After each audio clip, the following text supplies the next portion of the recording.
Actually இன்னைக்கு எல்லாரோட கனெக்ஷனையும் check பண்றதுக்காக தான் நாங்க வந்திருக்கோம்.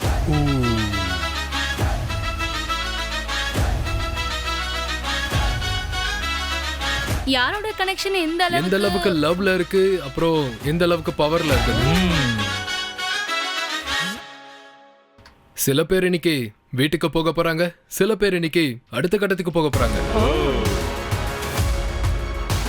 ஒருத்தவங்க வீட்டுக்கு போவாங்க, இன்னொருத்தவங்க முன்னேறி போவாங்க. சரி, இப்போ எனக்கு செக் பண்ணாமலே ஒரு விஷயத்த சொல்ல முடியுமா? இதுல யார்கிட்ட லவ் கனெக்ஷன் இருக்கு, யார்கிட்ட பவர் கனெக்ஷன் இருக்குன்னு? அதாவது இங்க நிக்கிறாங்கல்ல, கை கட்டிட்டு நின்னுட்டு இருக்காங்கல்ல, அவங்கள பாக்கும்போது கேம்காகவே இருக்க மாதிரி இருக்கு. இவங்கள பவர் கப்பல்னு சொல்லுவேன். I think so. ஆனா எனக்கு லவ் கப்பல் மாதிரி தெரியுது. அந்த சமயத்துல நாங்க கொஞ்சம் ப்ளஃப் பண்ணோம். ஏன்னா அவங்க 2 பேரும் யார் பவர் மேட்ச் யார் லவ் மேட்ச்னு சொல்லணும். அதுக்காக நாங்க 2 பேரும் டக்குன்னு எங்க கைகளை கோத்துக்கிட்டோம்.